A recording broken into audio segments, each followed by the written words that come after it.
Somnath? Colin?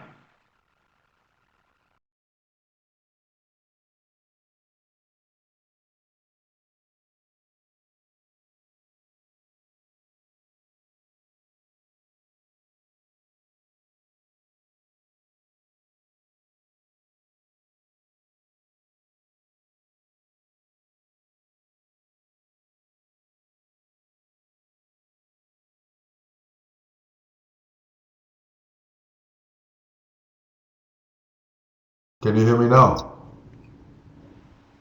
you hear Evening, me? folks. Yes, I can. You hear me? Yeah? We?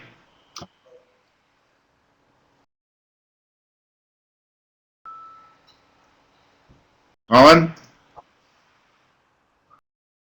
Okay. Tui and Colin. Can you guys say something? Both Good of you? evening. Evening, Hey. Colin. Eli? Can you hear me? Yeah, I I can can hear hear. you. Everybody's mic is on. Tui, can you say something? Eli, you too?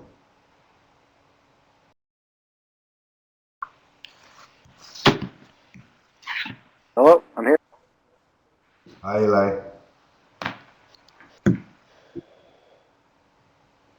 Tui. Louise always so quiet and she has so much to say. Yeah. Very good discussant. Good evening, both She's of trying to you. say something. Can hear Yeah. you very well. Louder for me. Let me try. Okay, say something again. Hi. Hi. Okay, much better.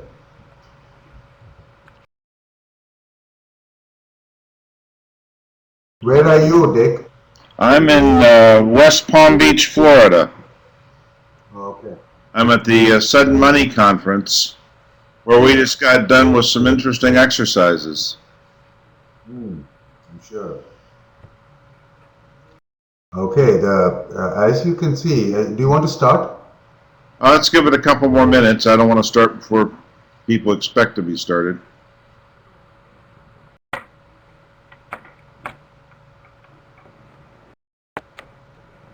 All right, Dick. Yes. There's a couple of issues I would like a little bit of time on, like 10-15 minutes, Go to for it. discuss. If you permit me that. Go for it. All right, so let me know when you want to begin and I'll be ready. Well, it's 6:30 now, so let's go. Okay. We are missing a few people. All right. So please record. Oh, are you recording? Yes, Wonderful. Thank you. I'm getting smarter. I really am. Yeah, experience. All right. So here's the 2 points, and I responded in the discussion board that I would like to sort of discuss these during the class because we can keep writing on this stuff, and it's like you get tired. So the first issue that I wanted to sort of address was actually started by Twee and the discussion, and she started thinking about like how people used to plan in her previous generation, her parents and then our grandparents, how it is today, and then she talked a little bit about the risks of retirement, and then the question she asked was, you know, how do we make sure about things like retirement spending, investing, and insuring to some extent our retirement lives and lifestyles. And I think that's a very rich area, but I would think so because right now I'm doing some really good research work in this field for some national level firms, and I wanted to share this research information with you guys. And so that's the one piece. The second one is about issues about when we move from defined benefits to defined contributions. how things changed in this arena, in this sphere. It has thrown up all sorts of behavioral issues like, auto enrollment and all that stuff. So I wanted to also briefly touch on that, but I'm sure we'll come back to it later on as the people start dividing up into the two groups. So the first one, what I am doing right now, and actually it's with a student in our program, and he is in Denver, for that matter. His name is Aaron Anderson. What we did, we went to the Bureau of Labor Statistics data in the Department of Commerce, and we downloaded piles and piles and piles of consumption data from 1985 to current. And it's literally huge amounts of data, but not only that, it's on consumption. It breaks up our consumption patterns between 6 groups, I think, 35 to 45, 45 to 55, 55, 65, through 95. Age bands, literally. The age bands, 6 age bands, and then they break down by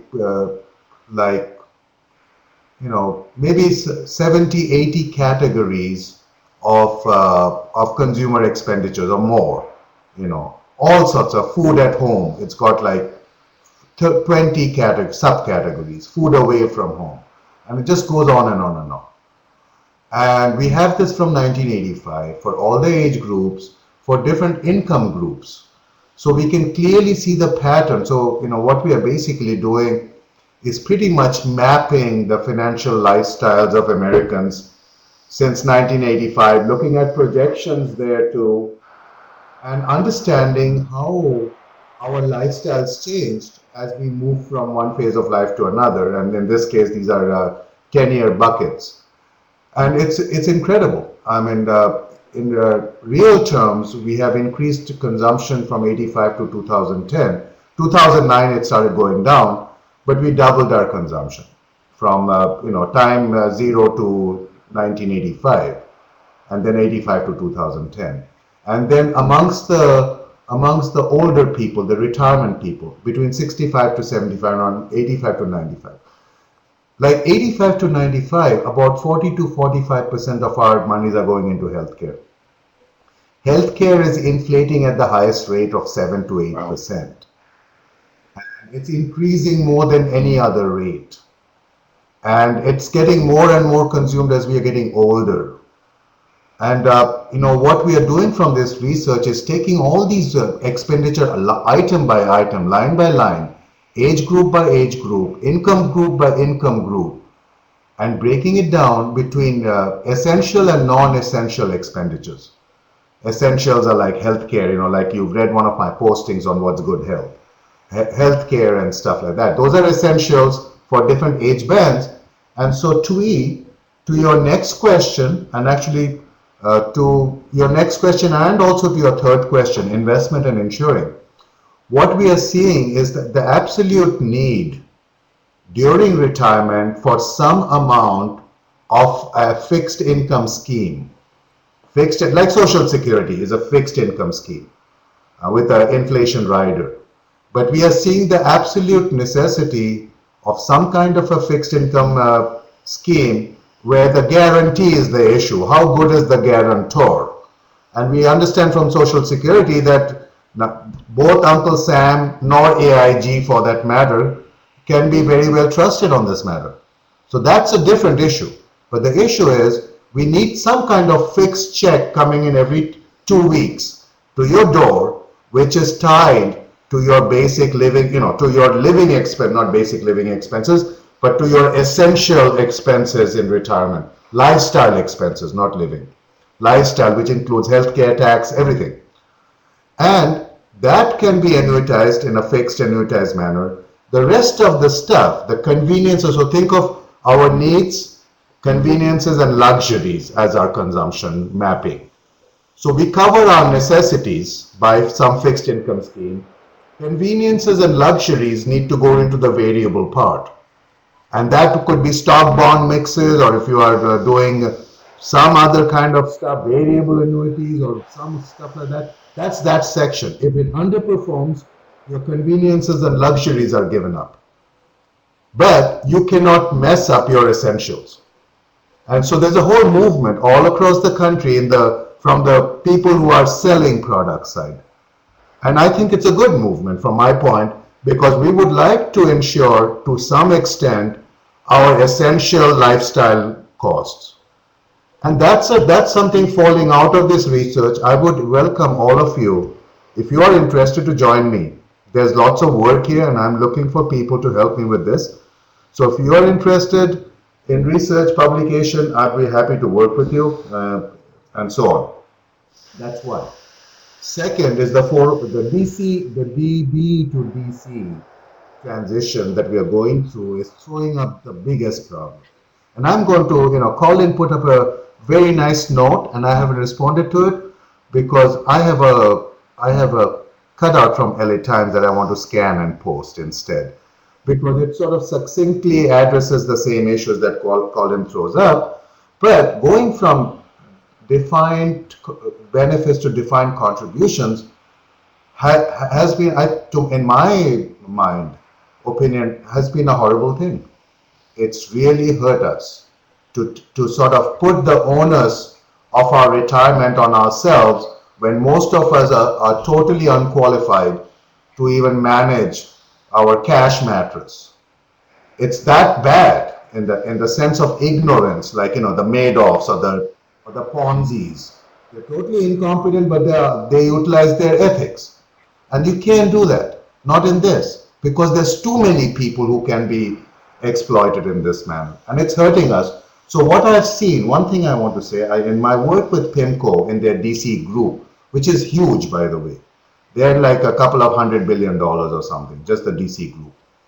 One of the things I saw, and it was sort of like funny, because instead of putting your finger on your nose directly, you're going around your head to put it on your nose.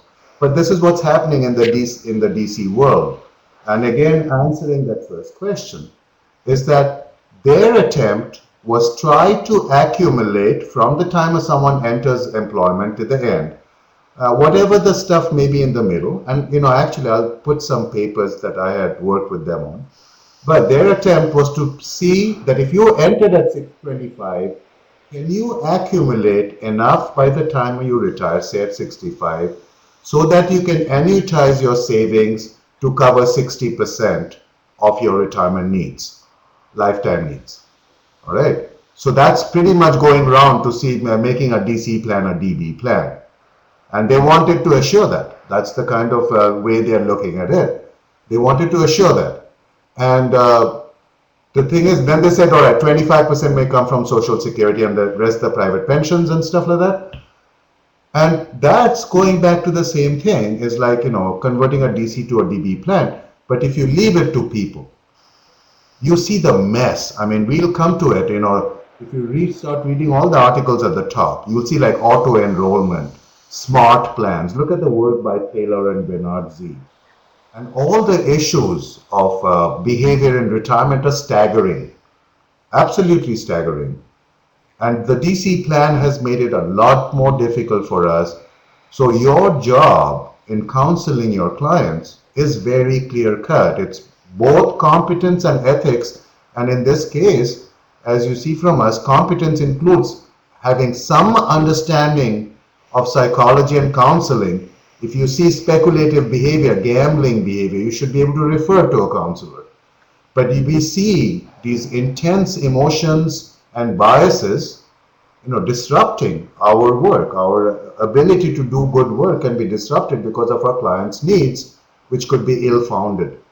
And so getting back to this class on the financial literacy issue, this class is wonderful for learning about yourself and helping your clients learn about their own investment decisions or financial decisions or money decisions, as our professor here would say, because it's about money. Money decisions are just, it's beyond them for ordinary people. And if you leave it to them, they will self-destruct. And that's why this behavior component is just as much a part of that competency as calculating returns and standard deviations. That's a fiduciary to me. both the ethics and the competency at the highest possible level. How qualified do you have to be? If someone hands over all their life savings to you at 65 and say, now help me. Can you afford to blow it off? Lose 30% in a year because you use modern A lot of portfolio people theory? have. All right. So please, the discussion's starting and I can see it. I can't wait to get to it. I saw a lot of good stuff I want to respond to, and you'll see them in the next few days. But Well, thank you very for much sharing. I for think giving me this you've opportunity. highlighted a lot of very important issues, and if I may put in a few issues of my own, uh, I think we failed to see where this money stuff fits into our national and familial lives in 2011 and what it demands of us. And for those of us who have been fortunate enough to have careers in personal finance, we've seen the world change dramatically in a very short period of time. I'm of the belief that money is the most powerful and pervasive secular force on the planet. And I mean that from just every which way, ranging from our abilities to hold this conversation, which have required the efforts of literally billions of people to put together a conversation of this sort, ranging from Germany to Florida to California, using technology that didn't exist a very short time ago, which has been the product of tens of thousands of people to make happen, using machines that didn't exist as short a time ago as 30 years ago, didn't really exist. The internet didn't exist 30 years ago, to a way of looking at money as an element of personal survival. It's my own personal belief that money has become a public utility, more like a public utility than a storehouse of value, and that the typical uses of money, there is a big three, which is money as a source of reciprocity and exchange, money as a source of counting, as a tool of counting, and money as a storehouse of value. I think money has changed itself into money as a public utility, which is literally essential to the survival of citizens of such countries as the United States. And yet, those skills don't come naturally to human beings.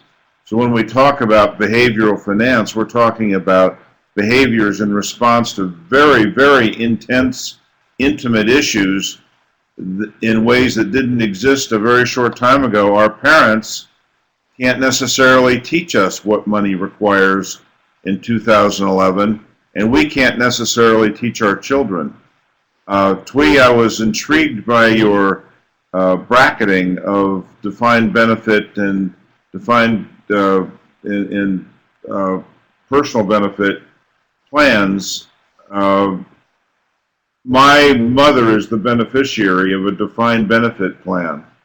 I certainly don't have one, and I know very few people outside of public employment that do have defined benefit plans. I don't think that it's a common thing in the coming retiring generation to have a defined benefit plan.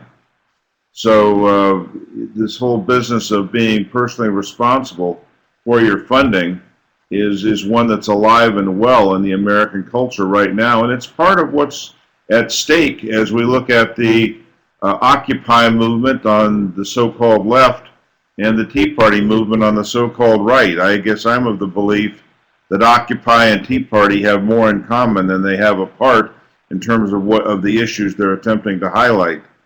So as we take a look at these issues, I have to say I'm immensely disappointed with the textbook and its treatment of behavioral finance issues. I don't think these are the most lively issues, and I don't think they're the most important ones. They depend upon a view of investment decisions that accepts a certain neoclassical view of economics. I don't think it's the way people make their decisions. So as we talk about being advisors to people in 2011 or 2011 to 2031, a span of foreseeability in your careers, we have we have some pretty big issues in front of us, and I don't think we have necessarily the tools. The work that Dr. Basu is doing with analyzing these consumption patterns over the last 25 years is immense. And by the way, Somnath, I know Aaron Anderson very well. He's actually on my education committee for the local FPA chapter. And I've come to know Aaron over the past year. You're lucky to be working with him.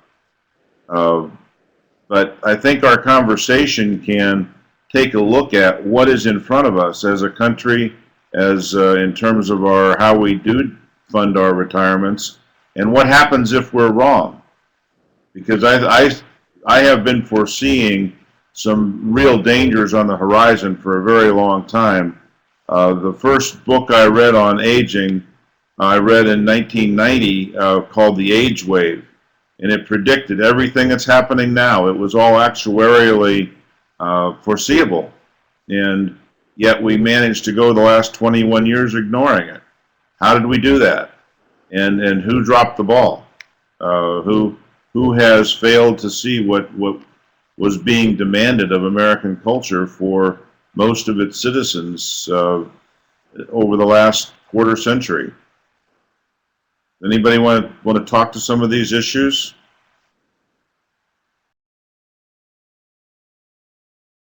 You guys are smart. Your contributions in the columns over the last week have been really excellent. So let's put some issues out there. What do you see?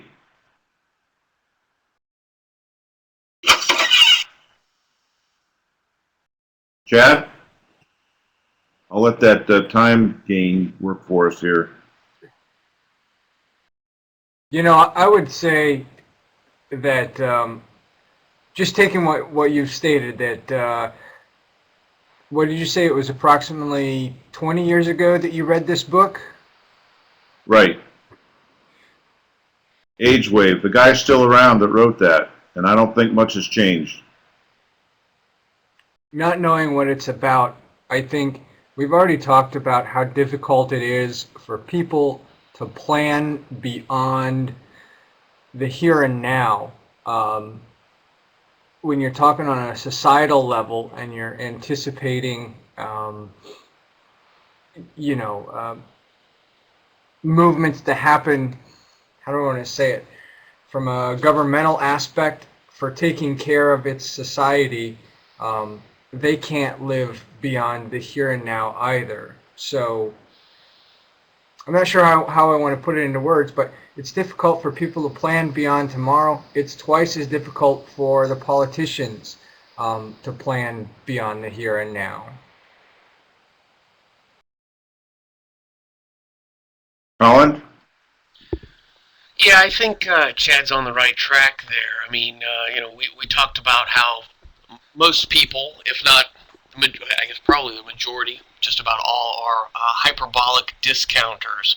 And I think to some degree that comes into play, though not necessarily looking at the numbers, as money, but as Chad was saying, that, it seems so far away, Oh, that's a problem. We know it's coming down the line, Social Security, the same thing. We know there's a problem. It's coming up. Yeah, sooner or later we're going to have to do something about that. And, everyone just kind of pushes it to the back of their mind. And to Chad's point, politicians even more so, because when these chickens come home to roost, so to speak, they're probably not going to be around.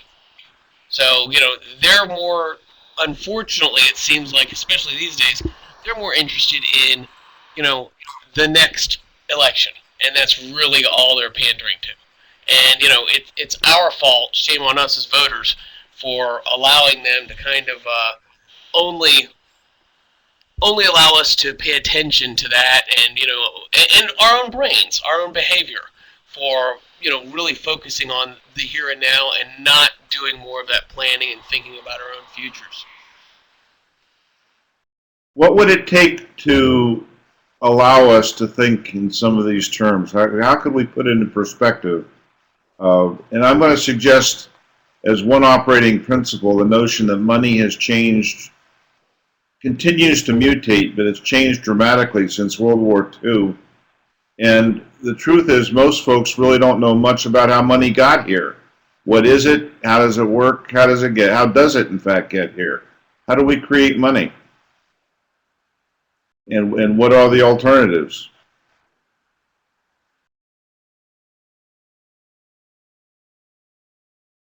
Anybody know whose picture was on the $5 bill in 1840?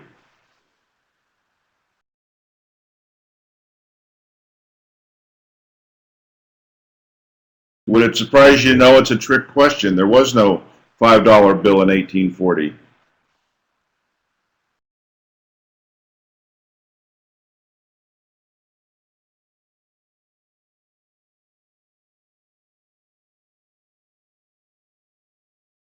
Money really was, Colin. Well, I was going to say, I mean, it's printed. You know, gold has always been money, I suppose. You know, various coins of various empires, kingdoms, etc., have been accepted as legal tender, of course. And you know, I guess after World War II, really, just the dollar, at least, has become the international standard due to kind of the faith and credit of the U.S. government. And how did that happen?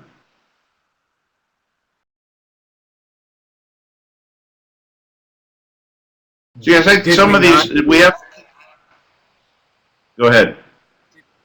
Did we not basically fund the rebuilding of the, at that time, accepted civilized world? Yeah, we kind of did that. Does the term Bretton Woods mean anything to you?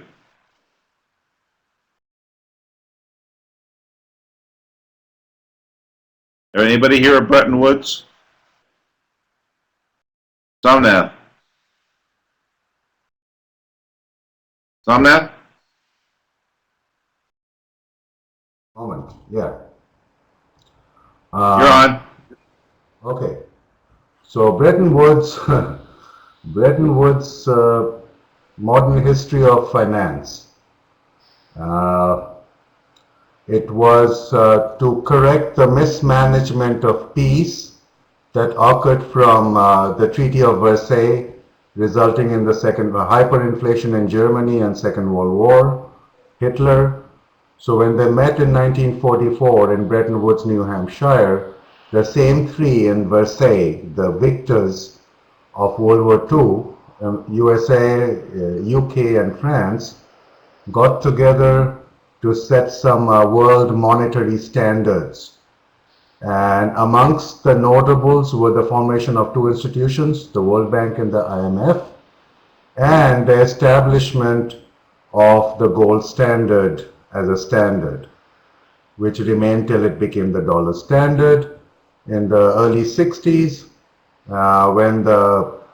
when inflation in the USA, especially was spurring. At that time, inflation was 4, 5, 6%. That was a lot in the 60s. Things started tottering towards the end of the 60s, especially Germany and Japan, who had amassed huge amounts of dollars on the IMF basket as special drawing rights, suddenly found that their currencies were sort of being totally thrown open because of the US inflation rate. So they disassociated themselves from Bretton Woods and the dollar gold standard and floated their two currencies. And that was the beginning of the modern financial regime. The volatility, the high inflation rates were a time of market deregulation, reflecting the dismantling of the Bretton Woods to a large extent. And to that extent, however, Bretton Woods did provide some stability and growth, because if you look at the growth between 49 and 59 in the United States, it was something like 562%. All across the Northern Europe and USA, 49 to 59 was the most productive times of all our times, any times. And mostly for Bretton Woods. It allowed us to sort of really gain on the war dividend from World War II, which is still what we are sort of spending today are those war dividends that our grandfathers did for us. And today, Bretton Woods is it's more a political body because IMF and the only two existing institutions, IMF and World Bank, are very political, and there's all sorts of political issues. But Bretton Woods is pretty much dead otherwise. It died in 71. And what happened in 71 that was of significance? Well, the Deutschmark and the yen. That's basically what broke the back of Bretton Woods. And the Is dollar. that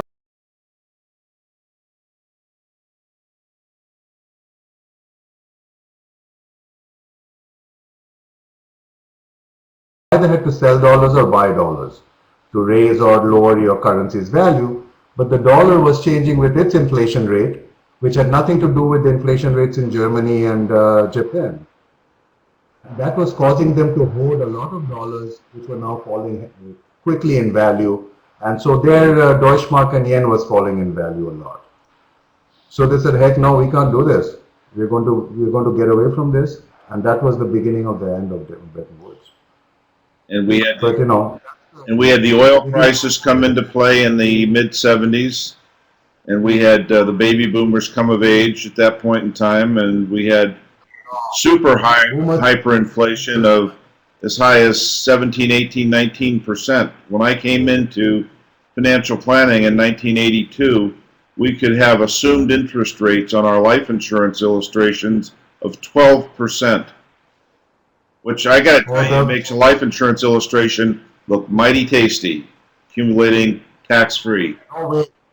Hey, Dick. Yes. In 1980-81, you could get 30-year Treasury bonds at 23%. Yes. That's when they started including callable bonds. Just when Volcker came in, they were at 23%. 17% was the CPI rate. And the money market rates were around 18, 19%. We had bond funds that were returning 30% a year. Yeah, exactly. The markets, I mean, it's got nothing to do with Jimmy Carter. It's got nothing, and Reagan to a little bit. It was just the opening of the markets around the world. So this is, And there's nothing anyone could have done. Just like this one, this crisis. It's beyond any party or something. It's about a whole nation. This crisis of 2008 is just as big as 1933. There's no mistaking that. Right now, it's not anymore a recession or a great recession. This is a depression. We don't know whether we are going into growth or recession after 2 years when we said that the bottom has happened. So under these conditions, for example, for the planners, how do you counsel clients? If they have retirement fund savings, or buying a house, or children's education, anything that requires them to save, what do you do? Where do you put them? good question. Money skills are a 21st century survival skill. Really? So some real stuff going on here, right? Big stuff, and it's very big. You're far away from your microphone occasionally. Having a hard time hearing you. Okay, no, I'm done. Thank you. Well, thank you. But let me just, and before we get to more virulent discussion, it's my belief that the financial planning profession came into being in response to some of these extraordinary pressures that were being asserted at this point in time of the late 60s, early 70s. Financial planning came into being in 1969, and the rules of the CFP mark really came into being in 1970. And for many intents and purposes, they haven't changed since then. So if you want to know where some of these things came from, they came from the world of financial product circa 1970. And you're seeing some revisit of those kinds of issues. So, it's an exciting, changing world that we're facing, and some of these concepts that we're studying are very much underscored with the times. And I question the accuracy of some of the issues that are being brought out in the book. I didn't even know about overconfidence bias until about 3 weeks ago. I hadn't run into it. I'd run into the notion that people sold their losers, sold their winners, and kept their losers, kind of a thing. But I don't know. I think we have a lot. We have a lot to learn, and you guys are on the cutting edge in very many respects. So, Colin, you've been talking a bit here in the written side of things. Some thoughts? Well, yeah, on that last comment, I was just gonna say, yeah, I think they're calling it disposition effect. If I'm not, I might be mistaken on that, but part of the overconfidence, where you sell your winners and hang on to your losers, and of course, in the long run, that's no good. And I've caught myself doing that as well. So that's one from personal experience that I've unfortunately got a little experience with. Hurts, don't it? Yeah. It's in fact, I've got some out there. I think I've got to sell here, as this is pointed out. So, I don't know. I was just throwing some comments in there about MLPs and REITs. These are some of the high risk, high. Well, they call them dividends, but of course they're not really assured. They're certainly not guaranteed. But I mean, you can't even typically get those paying, 23%. That was referred to by Psalm there. Of course, when That was a inflation. unique period. That was a unique period in American history. It didn't last very long. Right. But it was something while it was lasting. Would have been nice to lock those kind of rates in somehow, huh? Yeah, I'm afraid that doesn't happen a lot. So what, where do we go with some of this? Where do people go for thinking about how they're going to provide for themselves when they're no longer generating earned income? Which is really what all this is about. At the end of the day, this is about how do people make do for themselves in the face of uncertain assets.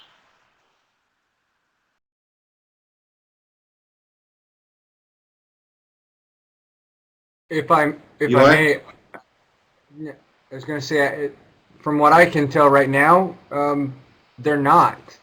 We have, what I'm seeing is for those people that are on an extremely fixed income, there are no, what do I say, social nets, social backstops to help them. The expectation is that they just make do with what they've got. Whereas what I see here in Europe is a considerable more sense of community. The people tend to rally around each other, so those that have less, regardless of what their fixed income is, can still live a dignified life. They share in some of those societal needs. They can still enjoy life. I don't see that in America, and I don't know whether it's because we all, at the end of the day, sort of retreat to our little homes, our little caves, or what. But even though people are on limited fixed incomes here, United States. I'm sorry. Eli, can I ask you, are you in Europe or in the United States currently? Well, I'm here in Europe right now. Okay, thank you. But yeah, I just don't.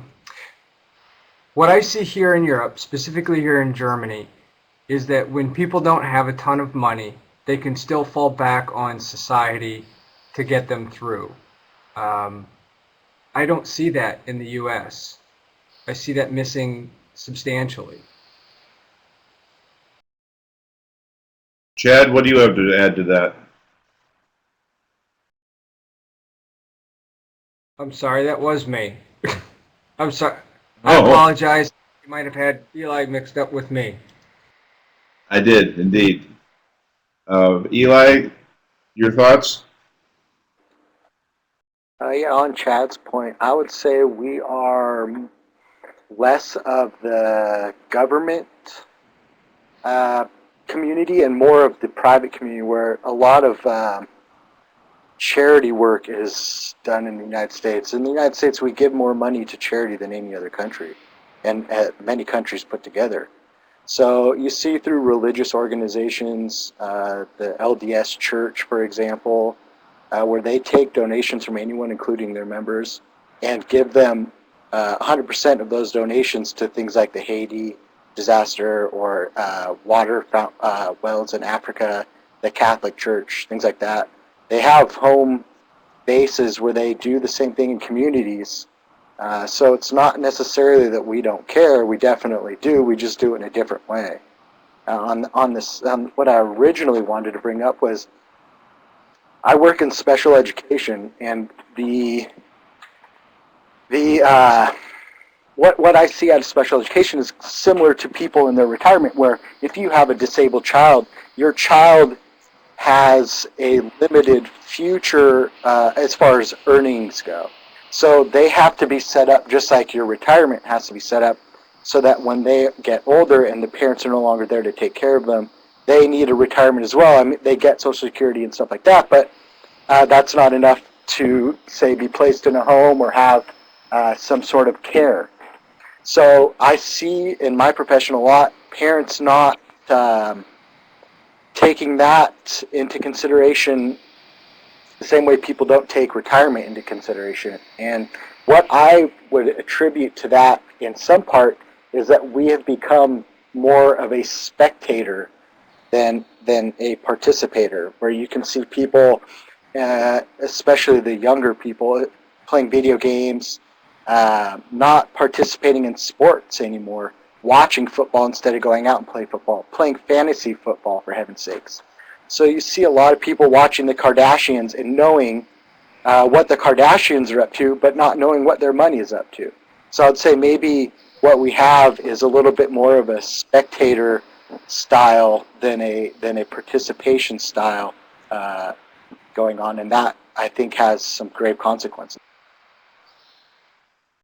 Alan, you have your hand up. Yeah, I think both of the preceding gentlemen kind of touched on this, but yeah, I think we are a spectator, more of a spectator, and we maybe do kind of become holed in our, in our little homes, and not as, we don't interact perhaps quite as much as, for instance, my parents' generations before. But I think a large part of that actually has to do with working longer hours. I would be interested into looking into something along those lines, because from what I've seen, people, at least in my area, DC metro area, between work and commute, I mean, it's almost everyone. It's 11 to 13 hours a day between your work and your commute to and from. So, you're working longer and longer hours, and this is pre-2008 even that this was going on. It's just now everyone's doing so in a state of fear because of the economy. Before they were doing so, with the idea of getting ahead. Now they're doing so with the idea of staying on that treadmill or hamster wheel, as it may be.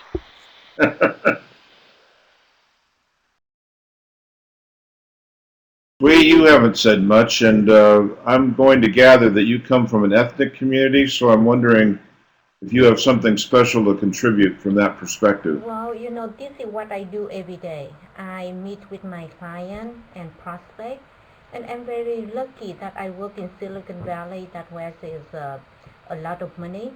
I'm meeting with a lot of young people, like in the 30s, and they, I recommended them to put in the maximum in their 401k, and every single of them follow my advice. So I feel very lucky Nice. to have that. They're lucky to have you. Thank you. I think so too. But how does some of these issues change if you change some of the underlying value systems? Or do we change underlying value systems? What do you mean by that? I mean, the way people relate to each other, does that change with, again, I'm making an assumption about you because, frankly, because of your accent, but that you are engaged in an ethnic community? No, it's 99% of my client are Caucasian. So I really don't know Okay. much about Vietnamese or Chinese community. Okay, well, my mistake and my apologies. No problem. Eli? Yeah, just to point on the community Eli? issue. When you go to, I was born in St. Louis, Missouri, and when you go to a place like that in the Midwest, it's a different atmosphere. You have neighbors who you actually talk to, who talk to you. You talk to people on the street, on the bus. You have people walking their dogs at 10 or 11 o'clock at night because it's so gosh dang humid. So there's a difference between, now I live in California, and yeah, go Cards. It seems like nobody in California has any interest in getting to know anyone outside of their tight-knit clique. So I would probably say it has more to do with certain regions of the United States as well, Chad, where you have people not caring as much. I see a lot on the coasts. I think in the Midwest, I know all my neighbors. I knew them all. If somebody had, I had a neighbor whose dishwasher and washing machine died at the same time, and the block got together and got a new dishwasher and a new washing machine. We helped each other move out. So I think a lot of that is just where you live. Certain people migrate to areas, and I hate it here in California. It's really annoying. But yeah, in Missouri, it was great. I knew everybody, and I didn't see that problem with people not getting what they needed. Chad? Yeah, I'd just like to share a personal story on that note. I too grew up in the Midwest, and when my wife and I spent a year in Washington, D.C., we specifically chose a neighborhood that had about 5,000 homes in a fairly affluent area, assuming that if there's 5,000 homes, there's got to be lots of kids, and that would give my children a chance to get outside and play. For the entire year that we lived there, I don't think we saw but maybe 2 or 3 neighbors. And when you talk about values, I think, I forget who had mentioned it, but I think that they were right. Americans are driven in a sense to get ahead. I don't want to say to compete with their neighbor, but to get ahead, to have a better life. We've done so at the expense of the social aspect. We're just as happy to pass our neighbor by, to get to work, to get ahead, and we don't put the emphasis. We don't put any value on building the relationship because, like they had mentioned, living in the Midwest, those relationships mean something because when you don't have money, when you don't have that steady income, you still have your community that you can fall back on. And it wasn't there on the East Coast. And ironically, we made a small drive through a small town in Dubuque, Iowa. And when we drove through some of the neighborhoods to look at homes, we were an outsider with Virginia plates driving through the middle of Iowa. And yet, complete strangers would still wave and say hello. And the woman at the Chamber of Commerce invited us to her home that day to have supper with her so she could tell us how wonderful living there was. Nice. That was just, it was a little overwhelming. Needless to say, I don't think we're going to move to Iowa, but Why not? it's just, so yes, maybe it's the coasts that desensitize us, but let's face it, there's quite a bit of our culture that comes from those 2 coasts. They're pretty influential. Yeah, I guess that's all I have to say. May I ask if you were in uniform when you were going through Iowa?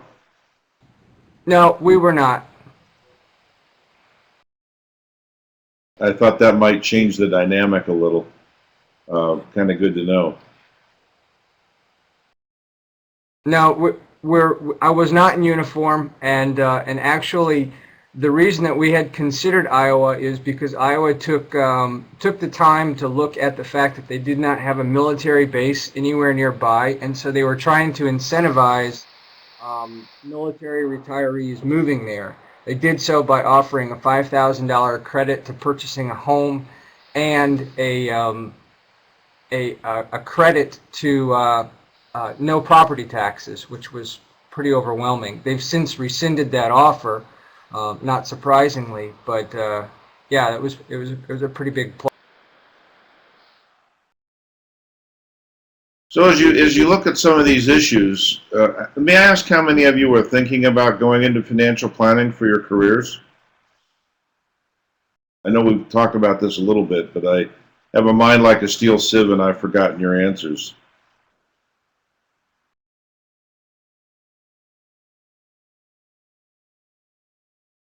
Chad, you say yes. We's already there. Colin? Eli? Colin? Your hands up? Yeah, I think I've always been interested in finances. I mean, since literally being in, I think the earliest I remember talking really about finances was in probably 4th grade. I was talking to my father about investing in penny stocks and how much you could make. So, but I mean, I've always just been interested in things, and as I've gotten older and grown up, issues of cash management, money management, credit and debt, things like that have always intrigued me. So that's a big part of it. And when I look around, I see so many people who honestly just don't know anything about finances, other than what's in their bank account they can spend. As really the limit of it for some people. I actually meant to comment earlier. Twee had indicated that all of her young clients who she is, advised to put the maximum in their retirement savings have done so. I literally talked to a coworker recently who was considerably younger than myself and had trouble convincing him that it was wise to put 5% in. And there's a company 2% match. The company matches 100% of the first 2%. Yikes. So yeah, kind of pitiful in a lot of ways, really.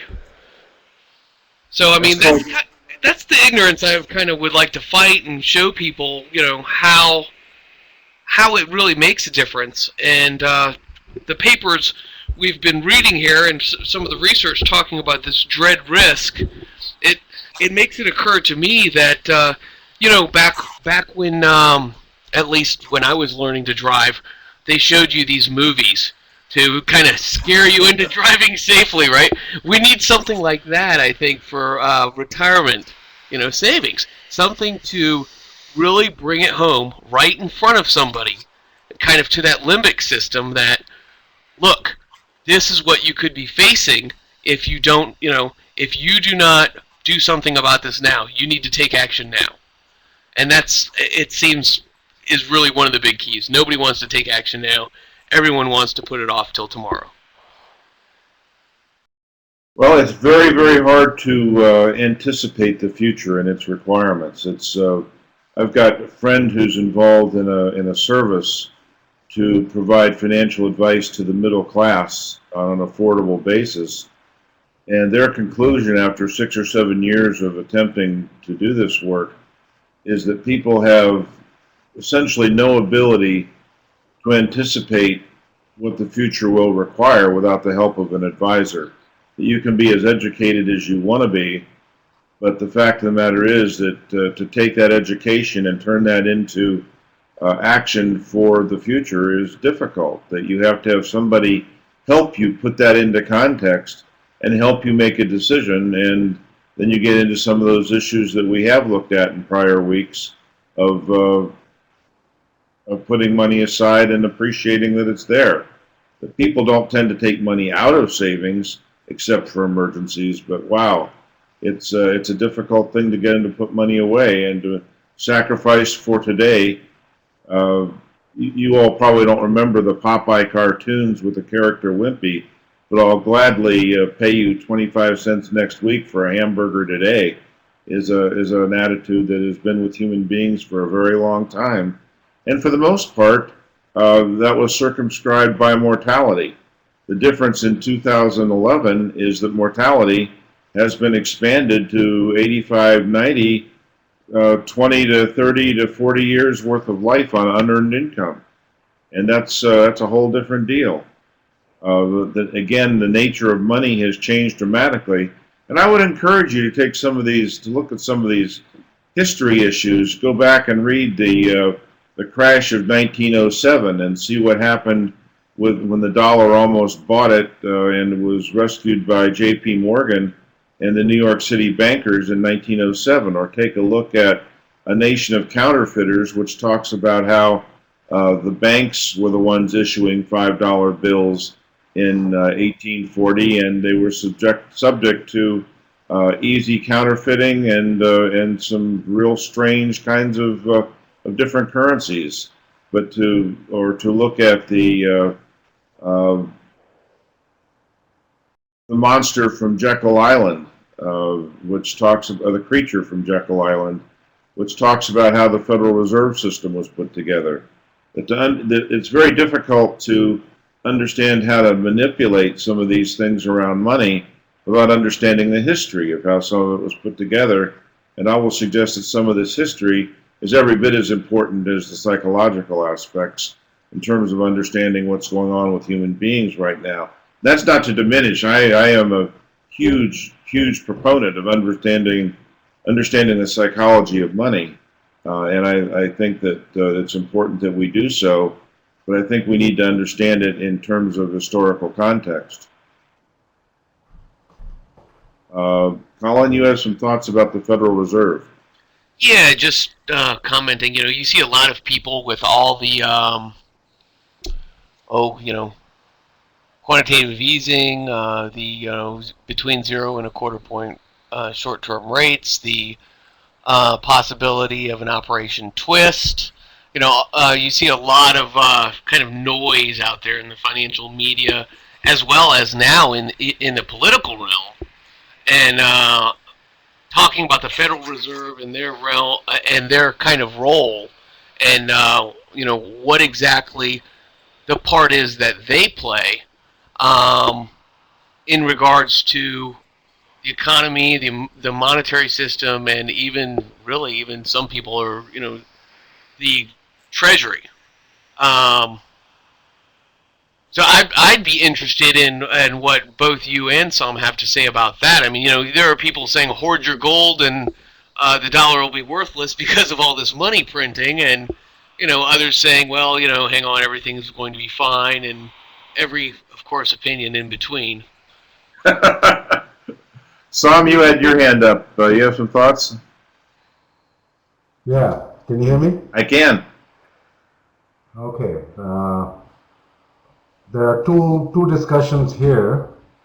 Just like to briefly jump in. One was the earlier topic about sort of like some kind of another round of financial crisis, and the need to sort of, scare everyone into some kind of a prudent action, and looking at the limbic system kind of issues. Right. And I think there's some real stuff here that we don't know nothing about. We're just tapping into the psychology area. But the neurology area is also very interesting because so much of this is hardwired in us. The limbic versus the cerebral is a perfect example of why it's so hard to have 25, 30-year-olds save for retirement over spending on a date. So, if that's the case, then, what are we trying to do here Are we trying to sort of really go after this nature? Because the limbic system is 4 million years old compared to the 200,000 of the cerebral stage.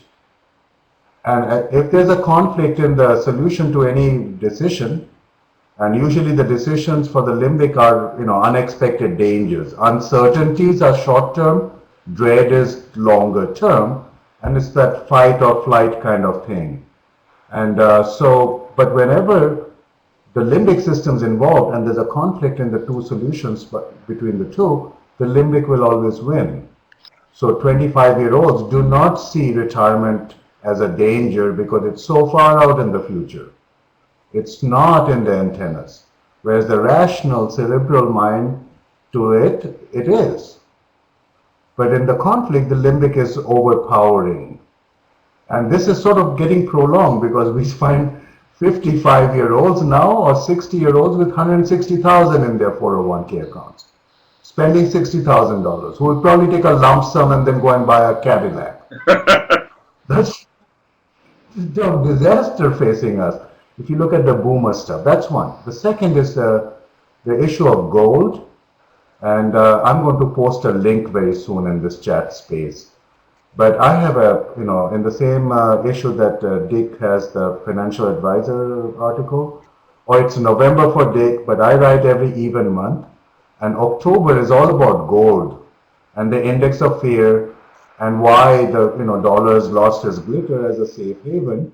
And we know all the reasons for it. And gold is basically, it's sort of like a fear index, global fear index. As the global uncertainty and fear is increasing in a very limbic way, people are running to gold as the only safe haven source, place for money keeping, right? Safe haven for money, that's the only one left right now because everything else is tottering, treasury ratings get cut, prices of treasury bonds go up against all theories of finance, unexplained. That our government goes towards becoming a banana republic and its bonds become more valuable. More than $1 trillion being poured into 10-year treasury notes. I mean, what's going on? What is going on? There's a lot of fear, we know that. Well, There's also greed. It's also unchecked. There's no check on greed either. So, but the fundamentals, the cerebral stuff is getting swamped. There's no fundamentals in this market. It's all behavior. Gurus and blogs and newsletters, and you have herds following one bubble to a crash or a crash to a bubble. That's what we seem to be destined for right now, in the short term at least. There's no stability. If you look at volatility, that's the December piece that's coming out next month. It looks like a tsunami. We are riding a tsunami. And I wish I could share this with you on the maybe I can, but we can try that later. what do you, It looks like if you go to Yahoo Finance and tap VIX, right, the VIX index, go and check out a chart of the VIX index YTD, year to date. Year to date, it looks like since August when the rating got cut, it looks like a tsunami that we are moving into 2012 with, compared to January through August. It went up by more than double, and it stayed there since August. How do you do your business in this environment? You guys, you have the biggest issues because your clients are going to have monthly statement effects that are going to make them jump. Every time that statement shows up, they look at this month and then they look at last month's. They're going to have quite a few bad hair days because their portfolios are going to go up and down like I've never crazy. seen a time like this. To me- Never seen a time like this. No, never. I've seen And big moves and I've seen small ones, Yeah. but not such consistent large moves. No, really.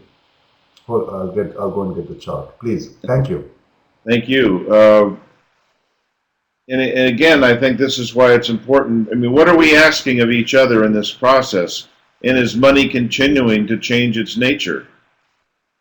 What happens if money, I think if you take a look, for example, at, say, how many of you have been to the Grand Canyon and seen the Harvey Girls exhibit in the primary hotel there, Harvey Diners, where they had food for the eggs were like 15 cents for eggs, and you compare that same meal today, and you're looking at anywhere from $3 to $12 for the same meal for a facility of that quality, probably $12.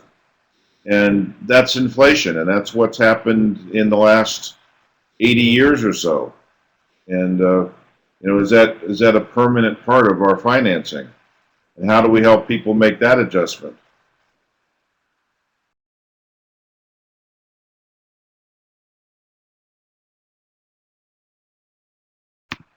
Colin, what do you mean by hindsight? Well, I mean, hindsight's always 2020. I was actually just commenting on the VIX volatility there, and actually I've been reading quite a bit of I guess gloom and doom and black swan, and various economic predictions like this, and books, newsletters, etc. for quite some time, and so I had been considering actually buying. They have VIX tracking shares now. I forget who the issuer is, but I had been considering doing that, and boy, hindsight's 2020 because I wish I had now. Of course, I think about that, and had they not gone up, I would have said, I would have had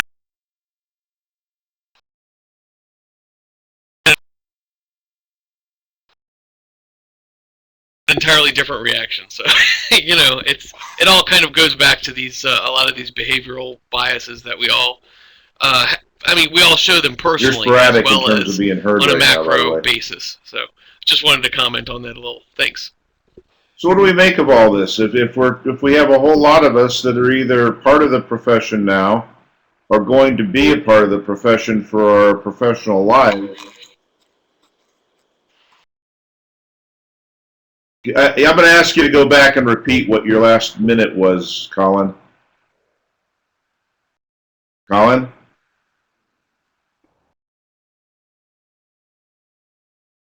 Am I gone? Shit. Yeah. Colin, you were. I can hear you. All right. Well, this system song.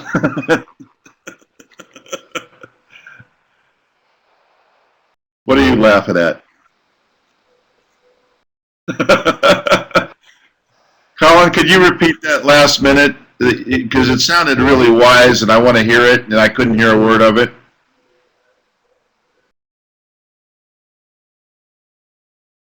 Well, I'm sure it won't sound nearly as wise Yes, this time around, but I assure you the first time it was fantastic. So, well, basically I was just commenting on hindsight. It's always 2020, and for instance, I mentioned about the VIX shares, and I had been looking at purchasing those, but I did not do so, and so of course I'm sitting here thinking, wow, I really should have bought those, but at the same time, the result could have been entirely different, and then of course I would have an entirely different thought going through my mind as to why a decision was good or not. And so just wanted to point out how some of these biases do impact us as individuals. I keep bringing it back to the individual level because that's where I see it personally, but I think it's definitely on the macro level as well, clearly. Yeah, I'm not sure anybody knows what they're messing with anymore. I'm not sure, but what the term financial expert is in the what do they call those things? Contradiction in terms. Who could know how to oxymoron? Thank you. Who could know how to function in times like these intelligently every time? I think you're back to some of the old wisdom of diversify and pray. And take a look at putting together sensible portfolios. I may be wrong, but I was shocked at the piece of the chapter that said most people that even own stock at all only owned one share or one type of stock. That to me was stunning, that you would buy stock and only own one stock, and then have overconfidence bias with respect to that stock. Really, Colin? Yeah, that's. I mean, it's almost unbelievable to me. So I actually question whether they're looking strictly at individual stock shares and maybe are discounting mutual fund ownership, because I would have to see the data on that, because it's true, an awful lot of people that I know of, for instance, don't invest in individual stocks, but they will invest in large cap funds, small cap funds, things like that. Exactly. Those are the people that I know. I don't know anybody with one stock only. Chad, I'm going to call on Somnath first, and then it'll be your turn. Somnath? Thanks. I just wanted to say there are people who will buy one or two stocks to become free riders. Usually they have causes. I've known of Catholic nuns buying, say, Nestle's to go and, that's I think how it started. So that's the free rider. But there are some people who are using that to go to the annual meetings and create issues. That's a pretty cheap ticket at that point. I know those people, but Yeah. real investors, wow. Oh, no. Unless it's like this guy, no, Berkshire Hathaway. Then it's like, if you're buying something like that, then it could be one share. Well, that's effectively a mutual fund. Yeah, it's like, $90,000 a unit or 120,000 or whatever it is now. But that's one share of the stock, and it trades per share. I know someone who has Right. taken 8 years. But other than that, no investor will buy one share. That's silly. Well, that's what I thought. That's what it said. Chad, you had your hand up. Yeah, I just Chad like to from throw out- Germany. Yeah, I'd like to throw out there that we speak in terms of investors that wouldn't buy just one share, but I think there probably are plenty of families out there that only have one share, and that's because of this transition from a defined benefit to a defined contribution. And the companies that are out there, the people that are working for these companies, I mean, that's the only option they give them. And in turn, or at least I shouldn't say that's the only option they give them, that's the option they push them. I can think of my mother. She works for Walmart. They set up her, defined contribution plan to go directly to Walmart stock. They do not, advise her to diversify.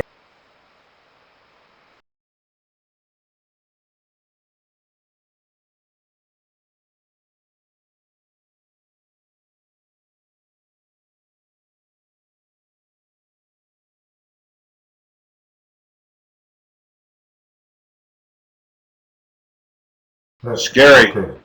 Scary. Twee, you had something to add in terms of your Apple stock buying client. And I have to tell you, I think Apple stock's getting scary. So that's just my opinion.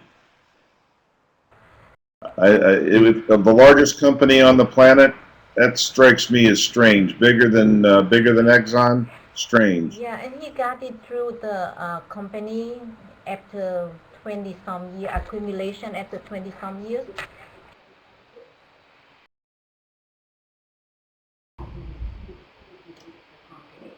And even after he finds it. Wow. Well, a friend of mine has a great phrase for people that think like that, and that is, the stock doesn't care. I like that. That's good. All right. So, May I speak? of course. just going back to I think it was Colin or Chad, could be right too. You're talking about this issue about single stock, all your money in one company stock. I want to refer to a study that was done in 3 companies, all the employees, just to give you an idea of the sort of the ignorance levels, which I have also been talking about amongst people, just like our medical or physical health. We are ignorant bet. about financial. And this study looked at 3 companies, all employees, and they were asked to rate their company as a better prospect of holding all your money in versus the S&P 500. And I think 33% agreed. Disagreed, saying S&P is better. The rest, 20% or something like that, 25% said it was the same. And the rest of them thought that the company was a better stock to put all their money in. So it's like their own business. Like business people all put all their money back into the business. They don't save for retirement or anything. Right. Because they think they're going to keep getting those returns. And they feel safe. So that's a huge number of people who think, even after Enron, think what Enron did to these same people. Right. And nothing changed after that. No laws were passed, really, with teeth. There were some laws, but not with teeth. So this is the situation, and it's scary. And Enron's not the only company. People that had their money in Lucent, for example, which was a fine telephone company at one point in time, the inheritor to Bell Labs. And Lots of companies, WorldCom, Countrywide.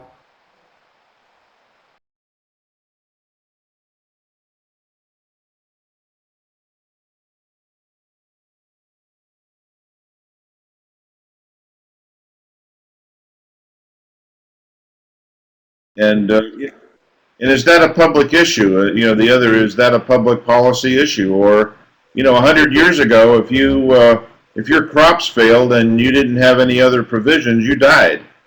Nobody cared. Why should we care? What is the public policy issue behind supporting someone's stupidity? Chad? Yeah, you know what, and I think that's what kind of is getting at the heart of what's eating at me is, yes, 100 years ago, if your crops didn't survive, you starved and died. Today, if your investments, if your planning for retirement isn't successful, we think it's too harsh to starve and die. But what is the cost to our society? I mean, how are we going to prop these folks up? Because basically what Dr. Basu just said is nearly half of these people are completely ignorant about what's going on.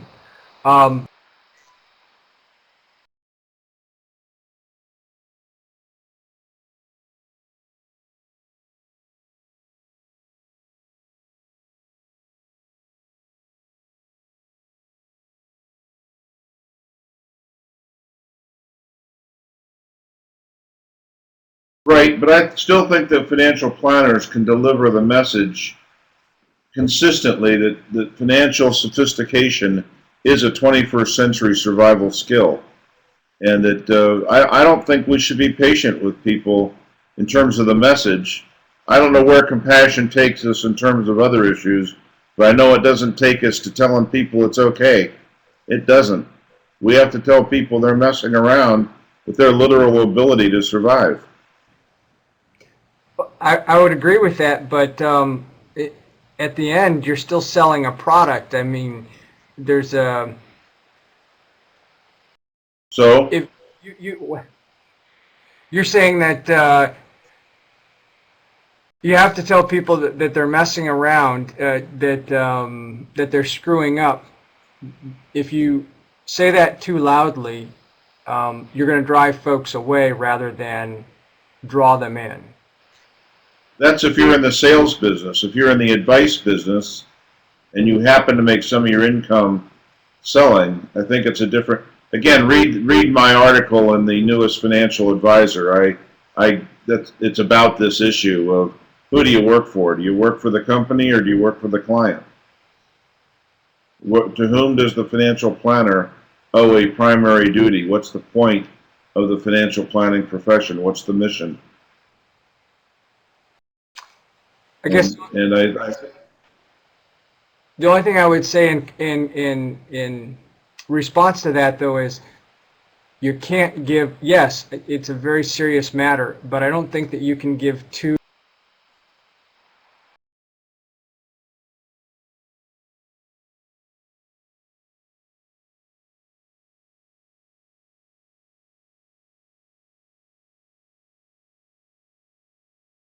I agree with the sentence. You can't give that information too harshly.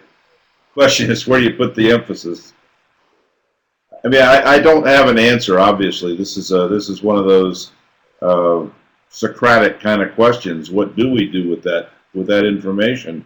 Now that we have that information, what do we do with it? But are we in the sales business or are we in the advice business? And do we talk in terms of real life consequences, or do we talk in terms of a politician's going to come and boot this question down the road, boot this can down the road for another 10 years? And do we tolerate that? As you probably can tell, I'm a little militant on this subject, but I think that we have some messages that need imparting, and I don't know that they're kind messages. Colin? Yeah, I was actually thinking I could kind of bridge the divide here, so to speak, between the sales and the advisory. I mean, I think depending obviously on your product and your methodology, you can do both. I don't see why you couldn't sell, for instance, fixed annuities with the idea, that, hey, you need to have a baseline, just like Sam has been saying. You need to have a baseline, or you could very well be starving. So you can impart that message in, kind of a harsh way, in that, look, you've got to have something to fall back on if worst comes to worst. And, there are products out there to address that. And in reality, if we're seeing a gap for those products, maybe that's a gap that needs to be filled, right? So, that could even be a market opportunity for someone. I've heard that's called capitalism. That would be the word, I believe, yeah. Find a need and fill it. It's hard stuff. It is, the problem is that if we don't do that right, we're asking somebody for subsidy somewhere else down the line, and asking somebody for subsidy has its own share of costs and has its own implications in terms of the marketplace. So, it's, again, not easy answers. And I'm going to suggest that in a lot of ways this can is your generation's to kick, one way or the other. My generation certainly managed to not address it fully for now, wherever. So what do we do with this information? I want to spend a moment on gold and what it is and what it isn't, because it has done well in terms of its value, but in terms of being an answer to some of these issues, it's really hard to buy bread with gold. Try taking a gold bar down to the grocery store, see what happens. Try eating it. Try eating that gold bar, see what happens. My personal belief is gold is a 19th century asset class, but I'm not quite sure why it's reached the peaks that it has. I'm not sure it certainly is a storehouse of value. I'm not sure it's a particularly good medium of exchange. Thoughts, Colin? Yeah, I would say actually it's the reason it's reached the heights it has is because it's a 19th century asset class. When people lose faith, when people lose faith in the here and now and the systems that we have at hand, they're going to look back to what was in the past, and so you're absolutely right. You can't eat gold. You can't. Honestly, it has extremely limited uses. It doesn't really have any industrial use. Not for large quantities anyway. You can use it for jewelry. I guess people in China and India are apparently, from the news reports, gobbling it up. But who knows if that's for jewelry purposes or simply for investment as a store of value, just like everyone else. Well, culturally, China and India have had long love affairs with gold, and I think that's where a lot of value is coming from in 2011. And it probably is more useful as money, particularly in India. But I have my questions. It's it just doesn't seem to me that it's that practical. Chad, have you had a chance to visit some of the castles in Europe? I have not predominantly here in Germany, but throughout northern Italy, central Italy. Yes. Some of the museums and some of the coin collections.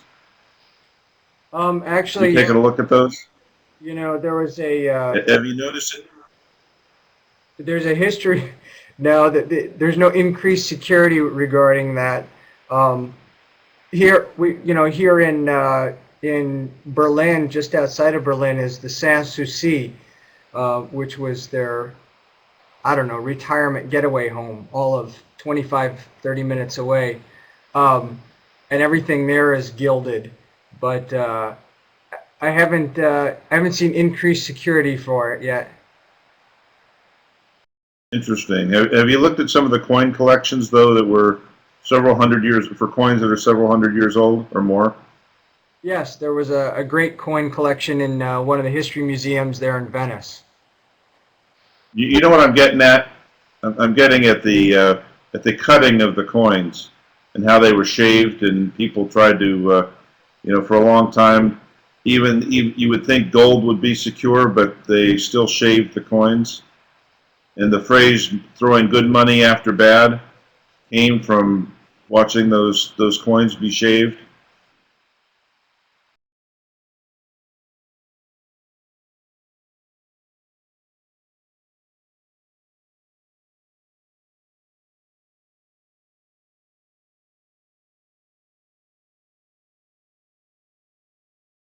I'll take a look if you get a chance, and you'll see that they're oddly shaped, that they're no longer circles, but sort of oblongs.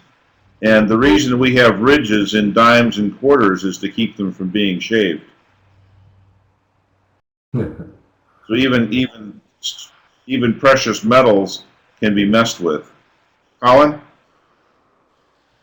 Yeah, I mean, they definitely can be messed with, but we're talking here about financial behavior, and human behavior is strange, right? So people, It's interesting anyway. yeah, absolutely. And I mean, the fact is, what's valuable, while you can't eat gold, if everyone around you says it's valuable, at least for that moment in time, it's valuable. It might not be tomorrow, and it might not be 3 weeks from now, but at that moment, it definitely has value. All right, I'll take that. Sam? I have some announcements for the class in general. So we're getting ready to. Good. So I wanted to just make a few announcements. We were of a mind. I was about to call on you. Okay, thanks. One is I really appreciate seeing the chatter, as I like to think of it, increasing in the discussion space, board space. That's where the chapter stuff is going to be done. It is being done, not going to be done. We may have assignments for you for next week on the chapter stuff coming up, short pieces, 5 minutes and so on. But please continue to do these discussions, because that's how we add time to our classroom work, right? We enhance the coursework. So please continue discussing. I'm following pretty much all of them and commenting wherever I want to jump in, and that's a lot of them. That's one. Second, And I as well, yeah. trying to respond quickly to your postings. Yeah, and and I appreciate them. please think of this exercise. It's a wonderful exercise to think of yourself, and this is a small enough class that you're getting to know each other. So how important, so here's the issue of ethics, right? It's an ethical issue. To be true to yourself or true to a friend, for example. If someone doesn't participate, participates sparsely or without much substance, what are you willing to do? To be fair, just like for your clients or anyone else. So look at yourself in thinking about how these people, how you're grading everyone, including yourself. It's a good sort of thing, and as I mentioned, we are the final arbiters. I'm following everything, so is Dick. And third is, Dick, you want to remember to stop the recording, right? So we can. I intention of doing that. And but we will move to the discussion board space from here till next Tuesday, but make sure your grades are in, your participation grades for this week, starting from Monday to Sunday, are in by Monday, 11 o'clock in the morning. Sam, is it time to divide them up into teams? No, see, I told them that they might need one more week, but Okay. if people are figuring out what they want to do, that's fine too. Because I think they've all read the papers, they've started the discussions. So now they can see, I'm assuming it, you can let us know by email if there's a particular group or discussion you want to be a part of the group of. And so then we can do that. Yeah, I think it's okay, fourth, fifth week, so you have time, the rest of the time to put together some really good papers. And that's really what I'm really looking forward to, is getting some solid, publishable papers from these two groups. Really solid, publishable papers. And I want to say, Sam, in terms of your work with Aaron, if anybody wants to play there, Aaron's a quality man, so you would have a good partner on the other side. Yeah, so no, that's the other research. But even for this class, Right. Barclay's paper came out of this class, which was published last month with me. And this class, I will help you help you how you want to write the paper from a publishing point. Remember, this is a very valuable calling card. If you can get a publication and you get the reprints, that goes in your portfolio, that's always valuable. So that should be the aim here. I'll provide you with information on how you want to write for different journals and stuff, what styles and all. So that will help us moving in the process, but I want to strongly encourage you all to think of it as an end process, that this work should lead to a publication. And we're pretty well connected too in terms of presenting some of these papers and so forth. We can find avenues for that. Yeah, you are a wonderful resource for that. You'll be able to find, amongst even the small class, you'll say, hey, are you interested in stuff like this? Because I can introduce you to a conference or whatever. So I want to say I thought tonight's class was a vibrant class. I enjoyed it, and I hope you all did too. I think we hit some important issues, hopefully some food for thought, and something to work with.